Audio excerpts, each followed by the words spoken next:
Hello everyone, this is Fantasy-esque, and welcome back to ClanGen, the Warrior Cats clan generated game. When we left off in the previous episode, things were starting to get really fun because of some jealousy and love triangles, which have begun to bloom in this crystal river. Is it Greenleaf or is it New Leaf? Greenleaf! So yeah, we had some unexpected couples. And, or should I say thruples? My friends have been using that word lately. Thruples. Anyways, so I am kind of intrigued to see where this is going to go. Especially because, guys, it seems like Mr. is actually doing a lot better than I thought he would as leader. So let us dive in and take a look at the cat list to see if any loyalties have changed. And let me tell you now, surprisingly, yes, Mr. has been one by one winning over the different cats. So which cat has he won next? Almond Fur. Guys, he won over Almond Fur, and now Almond Fur is a loyalist. Oh my goodness. So yeah, things have been happening, and I'm trying to figure out why this might be the case, or I was at least.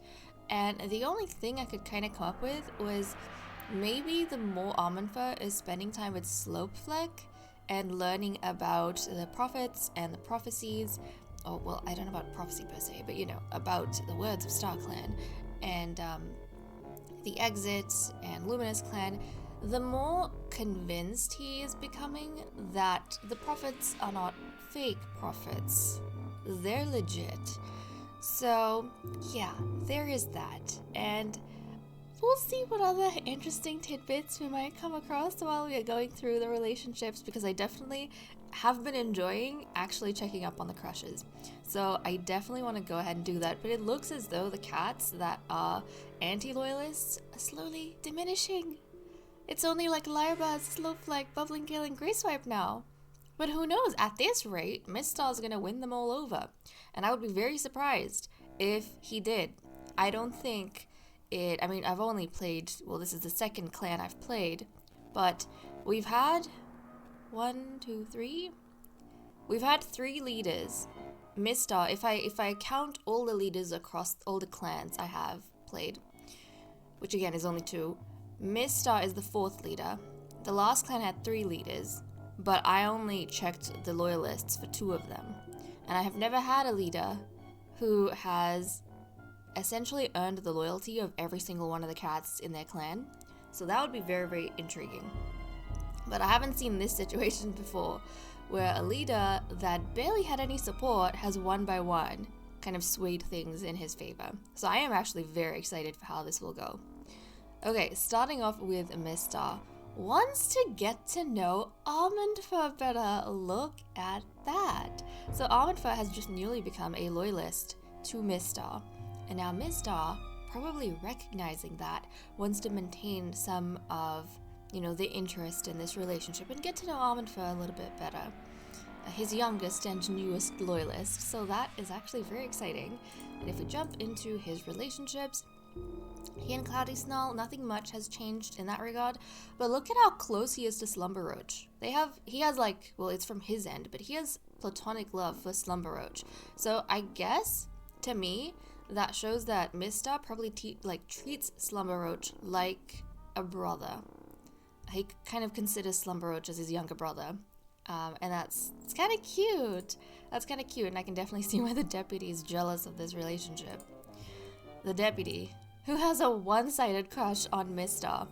So can't get anything done with this heat. Yeah, it is hot, and I also kind of feel like Nectarok is making excuses and not wanting to work and lounging around so that he can hang out with Frostar, or at least keep an eye on Frostar.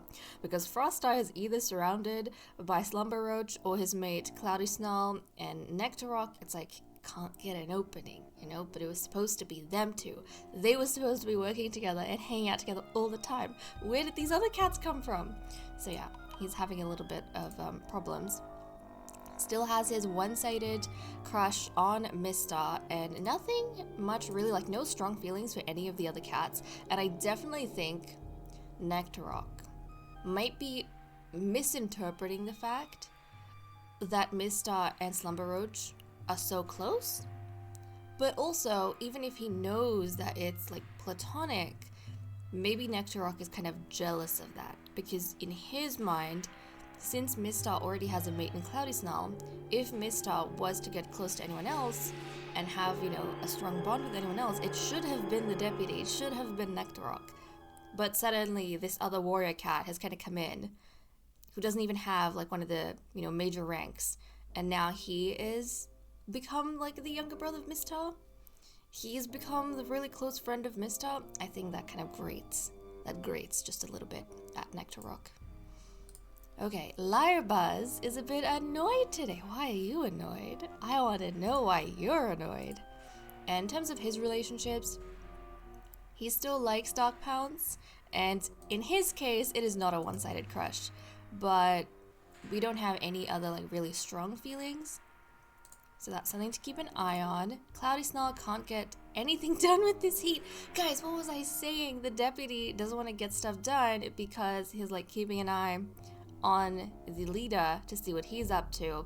And I always say that cats that have the same prompt are hanging out together. So Cloudy Snarl and the deputy are lounging together, probably around the leader.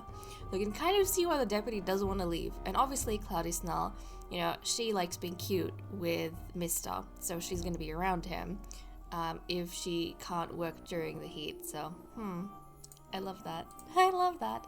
And she obviously has, I think we said she likes Mistar more than Mistar likes her, but only by like a fraction, only by a fraction.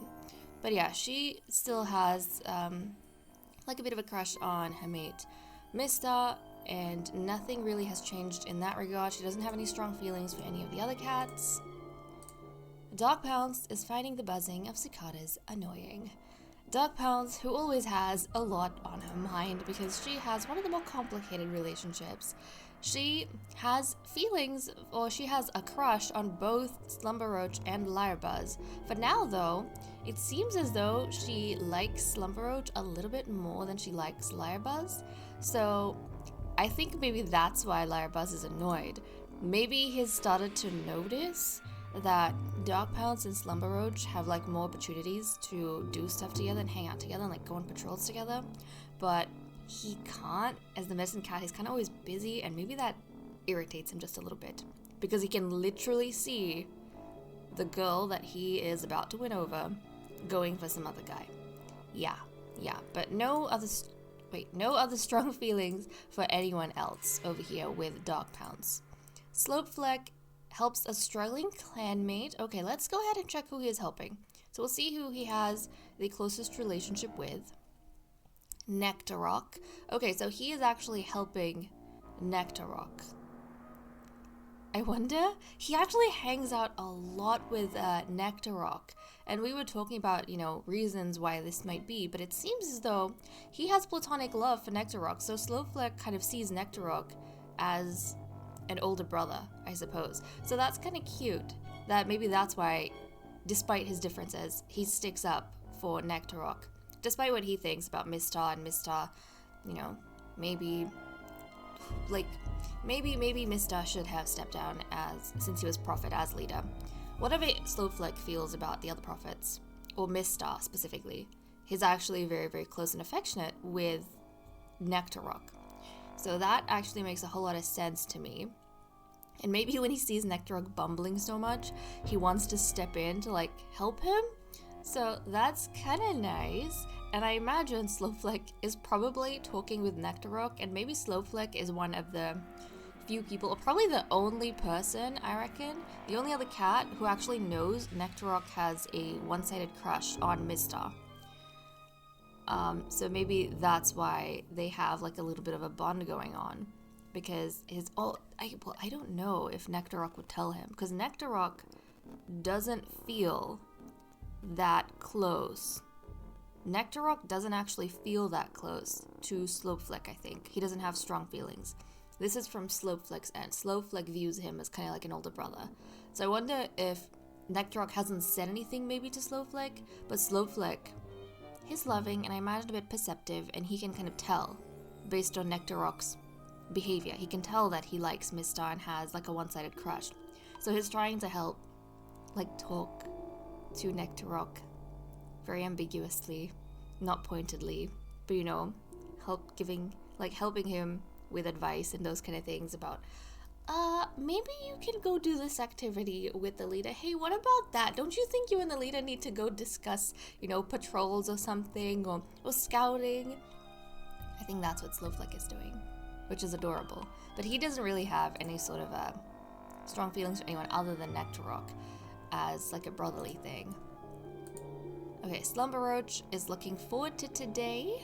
Okay, so he is actually quite excited, and he is part of his own love triangle as well with Dark Pounce and Lyrebuzz, because he and Lyrebuzz both have feelings for Dark Pounce. I actually think Lyrebuzz likes Dark Pounce more than Slumberroach likes Dark Pounce, and I wonder if part of that is because Lyrebuzz is starting to feel competitive, and therefore he likes Dark Pounce more because he wants to win her over, because he's a bit of a scoundrel that way.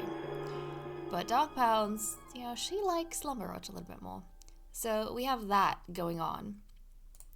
And in terms of Mistar, so this is this brotherly thing is a two-sided thing. So Mistar kind of treats Slumberroach like his younger brother, and Slumberroach treats Mistar like an older brother who he feels very, very safe around. So that's actually very sweet. We have like a strong friendship, almost like a brotherhood going on over here, which is nice to see. And hold on. Bubbling Gale is laughing at a clanmate's joke, even though he didn't find it funny. So who does he have the most relationship with? With Slumberroach! Okay, so Slumberroach is probably very, very distracted, thinking about Dark Pounce. And he's talking to Bubbling Gale and making a joke, but it's not funny because he's not paying attention to what he's saying. Bubbling Gale can notice he's distracted, but he doesn't want to point it out, so he's kind of laughing along anyways, which is very, very sweet to see. And guys, Bubbling Gale has, I think we were aware of this beforehand, he has a little bit of a crush on Almond Fur. So sweet Bubbling Gale has a bit of a crush on Almond Fur, which we've kind of seen. I don't know if he's had a chance to interact with Almond Fur much, but yeah, I guess Almond Fur, who has recently become a warrior and has recently become, you know, older, and now Bubbling Gale is looking at him and thinking, he looks like a very fine cat. So that's cute on that end. Grey Swipe is feeling quite lazy. Okay, I'm sure all the cats in power are feeling very grateful, because when she's not feeling lazy, she's keeping like an intense eye on them. And Grey Swipe actually doesn't have any sort of like strong feelings for anyone over here. So we'll have to see if she builds any sort of connections. Now, Almond Fur. Almond Fur was interesting, guys. So Almond Fur turns away without saying a word when a clanmate vents to him. Okay, who the heck is venting to him? We need to see who he has the least relationship with. So the least relationship within the clan is Cloudy Snull. Guys, I wonder if Cloudy Snull has started noticing. I mean, she's normally thoughtful, so she wouldn't go around complaining to other people, but what if she started noticing? Because her and the deputy are hanging out together, and both hang out around Mistar.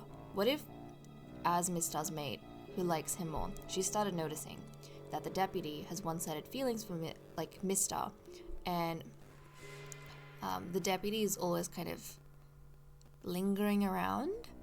So you know how the deputy feels as though Cloudy Snull and Slumberroach are in the way. What if Cloudy Snull is starting to feel like the deputy's kind of getting in the way? Along with, the deputy, and along with Slumberroach. But Almond Fur doesn't really care about this, so she's kind of, you know, mumbling to Almond Fur just a little bit, like, doesn't your mentor have other things to do? And don't you think the deputy should be, you know, going ahead and doing that other thing over there? So Almond Fur he does not care. He does not care about these kind of stuff. So he is, like, unbothered when it comes to listening to Cloudy Snull. So that's kind of funny. That means that Almond Fur, Cloudy Snull, the deputy and the leader Mistar, they're kind of hanging out together. But the interesting thing, guys, was that Almond Fur has a crush, a one-sided crush on Slopeflick, the third prophet, which I did not expect. I think he was like interacting with the prophet a whole heap in the previous episode, and I was trying to work out like, why is he interacting with the prophet so much? He's changed his tactic. Like before he was fighting with Slopeflick, now he's giving him flowers or decorating his nest with flowers and being super nice to him, trying to cozy up to him because he's probably, you know, trying to find out more about the prophets and everything in a different way. But he has a crush on him now. So this has been like almost an enemies to lovers type situation, because Almond Fur was like butting heads, like actually fighting with Slopeflick beforehand for no reason, just to have an excuse. Well, it was supposed to be to defend his mentor, but that was just an excuse. He was just fighting for the sake of it. And then while fighting, he kind of flipped a switch, and he kind of started maybe because of the fight, he started thinking about Slopeflick a lot more. And then when he started thinking about Slopeflick, he started looking for excuses to interact with Slopeflick. And then when he started interacting with him more, he started learning more about, you know, the prophets and everything. Then he kind of realized, okay, maybe the prophets aren't so fake. And I think that's when he switched loyalties. Because Slopeflick, as a prophet, won Almond Fur over. So then Almond Fur started to believe in Mr. as the leader. So yeah, that was Almond Fur was a little surprise waiting for us in this episode, which I was so excited about. But we have to keep an eye on that. So basically, poor Bubbling Gale has a crush on Almond Fur, a one-sided crush, and Almond Fur has a one-sided crush on Slopeflick. So that's just too cool. Like, we have cats at this point with one-sided crushes. We have a love triangle going on. We have just, you know, a decent mate relationship going on. It's quite a lot, but I'm very excited. Okay, guys, I am going to jump down real quick. Not over here, but I'm going to cut the recording here real quick because I actually have to go outside and pick up some ice cream that was delivered. Otherwise, it's going to melt in the summer heat. And then we shall continue to patrols. Okay, let us dive into patrols. You know, guys, I remember when I was doing classic mode, I had like specific rules about only checking up the leaders' relationships to kind of get an inkling as to the status of all the cats according to like who's closest to the leader. Like, you know, his inner circle or her inner circle, and then the other cats in the clan. Only because I, you know, was new to all of this, and I kind of thought that it would be overwhelming and too time consuming to go through every cat's relationships. But I kind of find it interesting the way we've kind of evolved, and as I've learned more, I figured out, you know, different ways to cover things like fairly quickly, I feel. I mean, yes, we do end up going a lot into discussion, but then again, a lot of you guys have expressed that you do like, you know, the build-up of story and lore and the way we do things over here. So I'm really glad for that. But yes, I kind of like how we've managed to have our own system.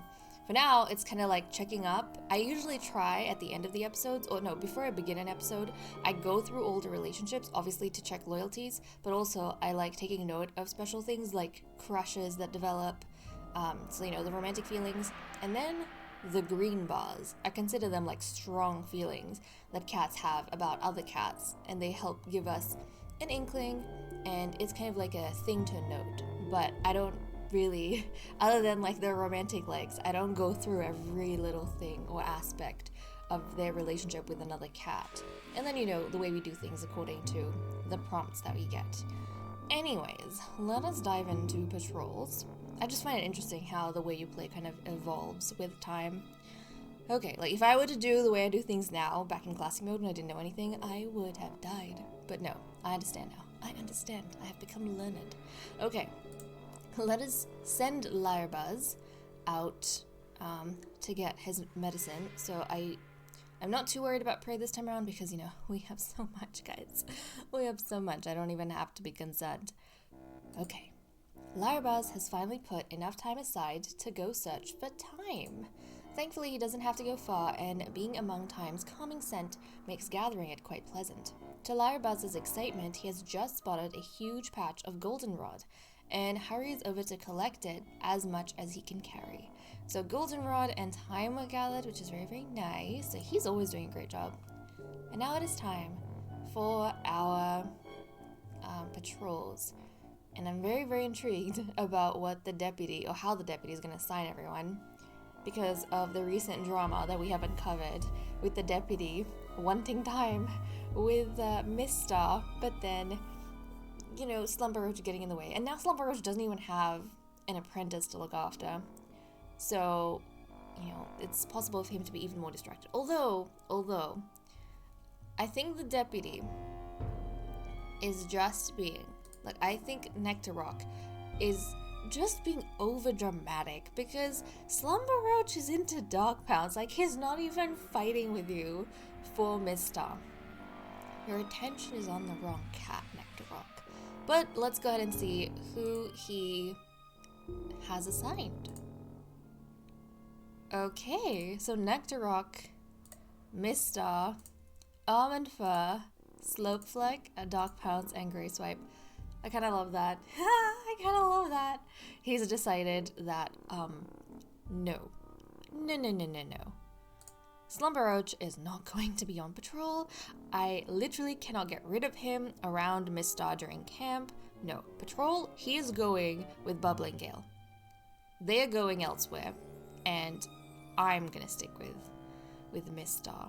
So, we'll see if any of the cats in the patrol of 6 get to shine. Last time Bubbling Gale went with Slowfleck, and they had like a really, really good time hunting. So maybe that's another reason why Nectarrock kind of sent Bubbling Gale out. It was like, okay, Bubbling Gale, he did a really good job getting prey, so I kind of want him to go out and try that again, but I want Slumber Roach out. So I'm just gonna send Slumber Roach with him. I think that's what was going on in the deputy's mind. So okay, group of 6, time to go out and see what happens. So Mistar is the patrol leader. Mistar suggests this might be a good chance for the cats to practice new fighting techniques. Unfortunately, no one steps up to teach. It makes everything feel awkward and like a waste of time, and the cats give up and return to camp a little irritated. Oh no. Okay, so this wasn't a very fruitful endeavor. I feel like a lot of the cats might have been distracted. For sure. I think, you know what? All the cats here are pretty much involved in some sort of love drama, except for Grey Swipe. So I think they were all distracted. Like, I feel like Nectarrock was not interested in teaching because he probably wanted to just train with Mistar, but Mistar's wanting to train like all the warriors. But no, Nectarrock was sticking probably close to Mistar. And then Almond Fur was distracted by Slopefleck, who was trying to encourage like Nectarrock and help, like, you know, be his wingman. And then Dog Pounds was just constantly worried about the fact that Slumber Roach, who she's interested in, was sent on a patrol with Bubbling Gale. And then Grey Swipe over here is looking at everyone with judgmental eyes. I think that's why everyone was distracted and no one wanted to teach. Like, everyone had something else they were worried about. Oh, that's funny. That is so funny. And finally, we have Bubbling Gale and Slumber Roach. I don't know if these two are going to be distracted as well, or if they're going to have like a good time out. Because Bubbling Gale, you know, he has a crush on Almond Fur, who is obviously went to the other patrol. And then Slumber Roach likes Dog Pounce, who is also in the other patrol. So let's go ahead and see. Slumber Roach wanders past an old badger set dug into the rocky hillside, only to freeze. There's a new scent here, acrid and sour. Okay, I'm a little worried. Is this Slumber Roach's time to shine? Okay, so Slumber Roach is actually the patrol leader here. That's another intriguing thing. Bubbling Gale never actually takes the lead. He does really well, but he never takes the lead. Okay, I don't know if our skills are going to come in useful because we have law-keeping, storytelling, and caretaking, and childish and compassionate personalities. But let's see. Calling the rest of the patrol over, the cats discuss their next move. If a badger has moved in, they need to confirm it. Slumber Roach comes up with a plan, pushing loose rocks in front of the set's mouth. The cats will be able to come back tomorrow to see if anything has shoved them out of the way. Okay, so they were actually quite careful. And you know what? I feel like typically the cats who go out in like these groups of 2, like with Bubbling Gale, like Slumber Roach, even in the past, the first time he and Dark Pounce went out on a patrol together, they caught a whole lot of fish, and it was Slumber Roach, even though Dark Pounce is the one who's a talented swimmer. I feel like Slumber Roach and Bubbling Gale, they always focus on their tasks, and they do really well. Like when they go out on patrols, they don't get distracted, like some of the other cats might. They're actually quite focused when it comes to this, which is very, very nice to see. So okay, our patrols, it appears, guys, are over. And now let us go ahead and kind of prep for the event. So Shade Clan last time, let's go ahead and try to befriend the Lynx Clan. Yes, and I just want to really quickly, oh, look at that! Our Medicine Cat Den is really, really being like outfitted with all these herbs, and that is so cool. Our stores are building up. So Medicine Cat is content with how many herbs they have stocked up, and we have a bit of a variety, which makes me feel safe and secure in case of, you know, stuff that we might get. But okay, let us go ahead and actually skip a moon and see what happens. I'm not going to cut the recording here because I already did that earlier on. But let's see, guys. Oh, please give me birth notices because I still want kids. This is the 3rd moon. We're about to go into the 4th moon. Please, give me some little babies to raise. No birth notices, darn it. Okay. Luminous Clan and Lynx Clan arrive at the gathering's meeting place at the same time. Mistar halts the clan with a tail signal and gestures for Lynx Clan's leader to enter first. Okay, I feel like Mistar is very, like, aware of this, of, you know, networking and connections and how to do things. He's quite playful, obviously. He kind of lets his guard down with Luminous Clan. But when he goes out, I suppose he really leverages that identity he has as Prophet, which is really, really cool. Okay, and time for us to see the drama that will unfold in relationships. Okay. After Bubbling Gale tidies up an area, Armandfur accidentally messes it up again. Oh, Bubbling Gale! Bubbling Gale, who has a one-sided crush on Armandfur, so of course he's not going to say anything to Armandfur. He's probably, you know, irritated just a little bit, but he's not going to say anything to Armandfur. He's not going to. Oh, Bubbling Gale, you kitty pie. Okay, Dark Pounce goes to tell a secret to Nectarrock, only for Nectarrock to tell someone else's secret to her. Nectarrock. I wonder what Dark Pounce is going to tell him. Maybe about the love drama that's going on in her life? But then Nectarrock probably... I think Dark Pounce was maybe going to tell Nectarrock that she, she is kind of split, or maybe she has like feelings for, I think that's it. Maybe she was going to tell Nectarrock that she has feelings for Slumber Roach, and she kind of wants to go on the next patrol with him, because the deputy is the one organizing their patrols, and she wasn't too happy that they got separated. But then Nectarrock is probably telling Dark Pounce that he had such a good time since he sent Slumber Roach into like another patrol so that he wouldn't stop hanging around Mistar.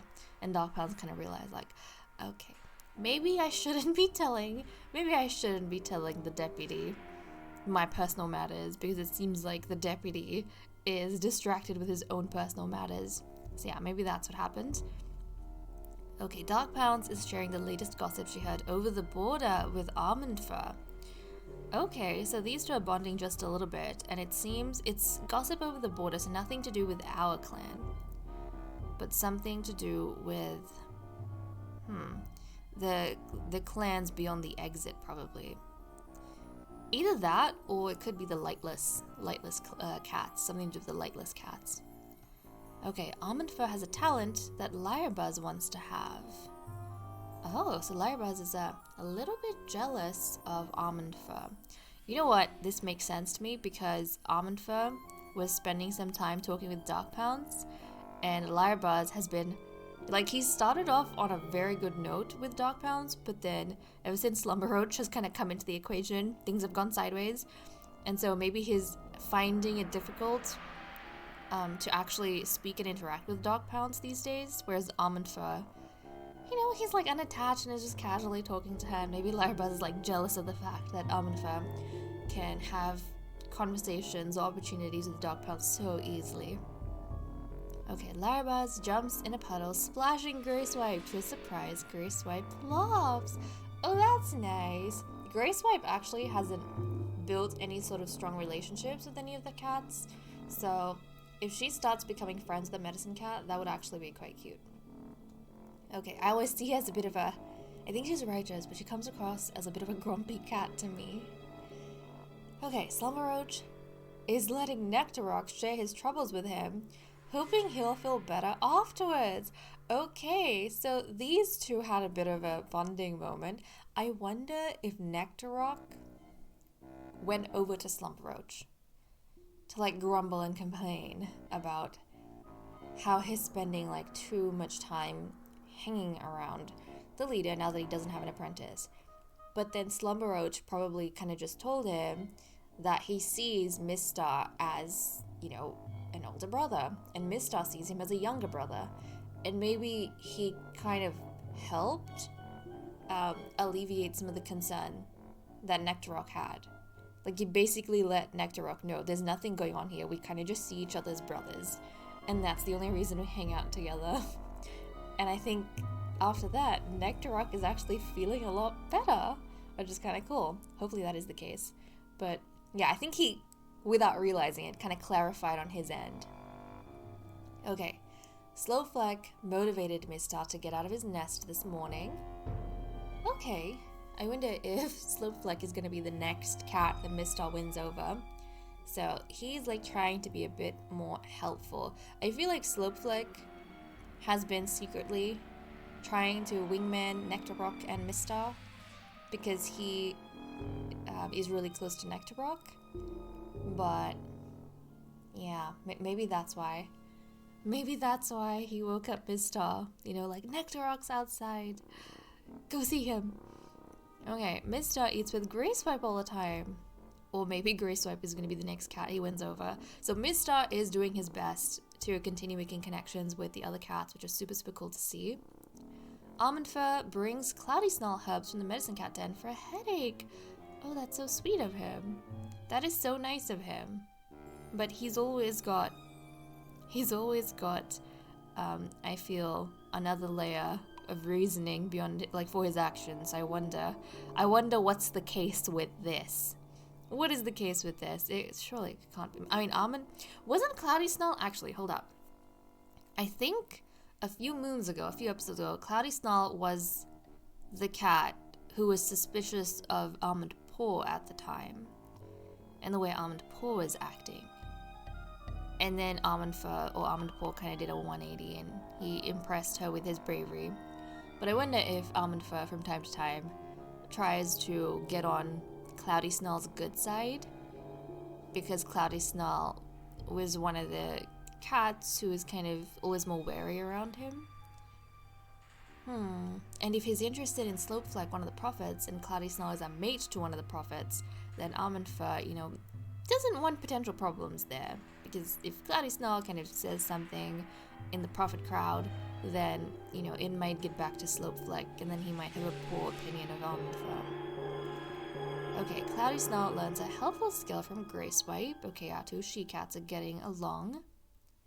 And I think Greyswipe... No, she was helping Dark Pounce, I think, in the beginning. Okay, though Almond Fur has been unhappy with Lyrebuzz, Almond Fur helps him with something. Why are you unhappy with the medicine cat? You literally took some medicine, like some herbs from the medicine den, for Cloudy Snarl's headache. Maybe Almondfur took the medicine without clearing it with Lyrebuzz, and Lyrebuzz got a little bit irritated. But then Almondfur realized that, oh, he probably stepped on Lyrebuzz's toes by taking things without clearing it with him. So like he's trying to help count all of the herbs now to make sure that they have the right amount of stock. Maybe that's what's going on.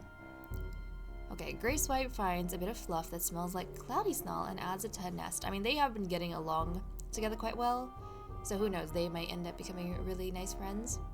So that's good of Grey Swipe. Slumberroach says something hateful to Nectarrock. Whoa, whoa, whoa, whoa, whoa. Slumberroach, you were having a bonding moment with Nectarrock not too long ago, clearing the fact that, you know, you and Mr. hang out together because you're brothers. Oh, you not literally, but you know, you treat each other like brothers. They're like sworn brothers almost. So what is going on here? What made you do a complete 180 and say something hateful to Nectarrock? Maybe Slumberroach found out that because of this misunderstanding and jealousy on Nectarrock's side, he assigned him on a whole other patrol just to like separate them, when Slumberroach could have had like a really nice patrol with Dark Pounds, who he's interested in. But you know, maybe beforehand he was thinking that there was a reason the deputy assigned Slumberroach and Bubbling Gale on a patrol together, but then he found out it was just like a petty thing. So he got probably very, very incensed because he was thinking, you know, I'm being sincere towards Nectarrock and trying to hear about his troubles and address any problems he might have with me, but he's acting all petty, and he's a deputy. He should have more sense than that. Yeah, that makes sense. Nectarrock asks Slumberroach if there's something in his teeth. Ugh, Nectarrock, why are you so insensitive? He's so insensitive, and I feel like he doesn't really care about much. Slowfleck promises to always look out for Almondfur. I wonder, because we didn't see anything romantic from Slopefleck's side, so I actually wonder if this is Slopefleck kind of just looking out for the youngest cat in the crew, you know, the youngest cat in Luminous Clan, but to Almondfur, I feel like he would read into this because he has a crush on Slopefleck. He is a cold cat that doesn't feel very easily. So it actually makes a whole lot of sense how he had he's having a bit of a enemies to lovers moment, and he's starting to think about someone who he used to fight with. That makes sense, because Almondfur doesn't seem like the cat who is going to like soften towards you in the beginning and melt at your feet. No. There needs to be some tension, you know. There has to be some clashing of energies for him to kind of pay attention to you. So, Almondfur, he would be very happy with this. He would be very satisfied. And Slopefleck overhears something about Almondfur that he can relate to. What did he overhear, Slopefleck, about Almondfur that you can relate to? That is fascinating. I wonder who was talking about Almondfur. Who was talking? But then it must have been two cats talking. Okay, let's see the two cats that have the closest relationship with Slowfleck, and we'll say they were talking about Almondfur. So let's quickly have a look. Obviously not Almondfur. So Nectarrock and Lyrebuzz. Nectarrock and Lyrebuzz were talking about Almondfur, and they were saying something good about Almondfur. You know what? Nectarrock is in his own love triangle. Lyrebuzz is in his own love triangle. So between the love triangle, there's a lot of cats in the clan already involved. And you know what? I can totally see both of them getting together and really liking Almondfur, because Almondfur is the one cat not involved in either one of their love triangles. Like, he's not a competitor, he is not anything. So they're probably like, you know what? Fur is an amazing guy. He's an amazing Tom. Like, he doesn't cause problems anywhere because they're talking about, you know, romantic problems. Whereas pretty much all the other cats are involved in some way, shape, or form in whatever's happening with them and their romantic interests. So I can totally see them kind of talking to each other about how great Fur is for not being involved in any of it. And Slopeflake probably overheard that, and, you know, as someone who probably stays out of a lot of drama, Slopeflake probably thought, you know, Fur is a pretty decent kid. But also, I think it made him want to look out for Fur even more so. Okay, guys, with that said and done, because look at that. All our events are good. We had some really, really fun things going on over here. Even though I am holding out for the birth notice and we are not getting the birth notice, it's okay because these relationships are panning out in such fun ways, especially the more we're getting to know about the various dramas happening, the relationships, the crushes, the brotherhoods that have developed. We haven't had a sisterhood yet, so that would kind of be nice. But okay, guys, with that said and done, I'm going to leave off here. Thank you so much for watching. I hope you all enjoyed, and I will see you all next time. Bye-bye.